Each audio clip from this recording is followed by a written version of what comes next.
ಹುಚ್ಚುನಾಯಿ ದಾಳಿ ನಡೆಸಿರುವಂಥದ್ದು 15 ಜನರಿಗೆ ಕಚ್ಚಿದೆ ಅಂತೆ. ಅಯ್ಯಪ್ಪ, ಇದಾಗಿರುವಂಥದ್ದು ಎಲ್ಲಿ ನೋಡ, ಹುಬ್ಬಳ್ಳಿಯಲ್ಲಿ ನಡೆದಿರುವಂಥ ಘಟನೆ ಇದಾಗಿದೆ. ಒಟ್ಟು 15 ಜನರು ಈಗ ಗಾಯಗೊಂಡಿದ್ದಾರೆ ಈ ಹುಚ್ಚುನಾಯಿ ದಾಳಿಯಿಂದಾಗಿ. ಕಲಘಟಗಿ ತಾಲೂಕಿನ ಮಿಶ್ರಿಕೋಟೆ ಗ್ರಾಮದಲ್ಲಿ ನಡೆದಿರುವಂಥ ಘಟನೆ ಇದು. ಮಕ್ಕಳು, ವೃದ್ಧರು ಸೇರಿ 15ಕ್ಕೂ ಅಧಿಕ ಜನರ ಮೇಲೆ ದಾಳಿಯನ್ನು ಮಾಡಿದೆ. ರಾತ್ರಿ ವೇಳೆ ರಸ್ತೆಯ ಮೇಲೆ ಅಡ್ಡಾಡ್ತಾ ಇದ್ದಂಥವರ ಮೇಲೆ ದಾಳಿಯನ್ನು ಮಾಡಿರೋದು.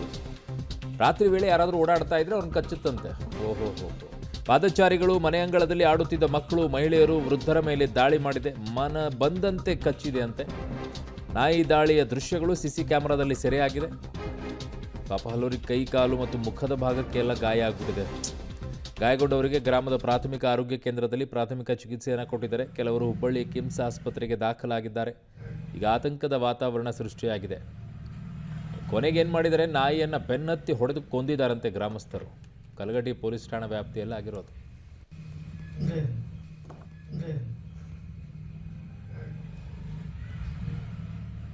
ಆ ದೃಶ್ಯದಲ್ಲಿ ನೋಡ್ತಾ ಇದ್ದೀರಾ, ಪಾಪ ಮಕ್ಕಳೆಲ್ಲ ನಿಂತಿದ್ದಾವೆ. ಆ ಸಂದರ್ಭದಲ್ಲಿ ನಾಯಿ ದಾಳಿ ಮಾಡುತ್ತೆ. ಬೇಕು ಸುಮ್ಮನೆ ಕಚ್ಚುತ್ತೆ. ಕಂಡವ್ರ ಮೇಲೆಲ್ಲ ಕಚ್ಚುತ್ತಂತೆ. ಆಮೇಲೆ ಅದನ್ನು ಗ್ರಾಮಸ್ಥರೆಲ್ಲ ಸೇರಿ ಹೊಡೆದಿದ್ದಾರೆ, ಓಡಿಸಿದ್ದಾರೆ. ಈಗ ಸಾಯಿಸೇ ಬಿಟ್ಟಿದ್ದಾರಂತೆ. ಅದನ್ನು ಕಂಡವ್ರಿಗೆಲ್ಲ ಕಚ್ಚಿದೆ.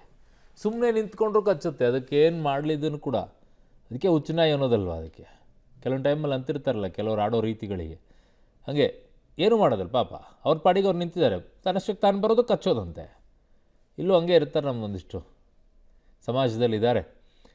ಇರಲಿ, ಈಗ ಅದಂತೂ ಸತ್ತೋಗಿದೆ. ಪಾಪ ಈಗ ಬದುಕಿದಂಥವ್ರು ಇವರು ಜನರನ್ನು ಟ್ರೀಟ್ಮೆಂಟ್ ಕೊಡಬೇಕಾಗಿದೆ.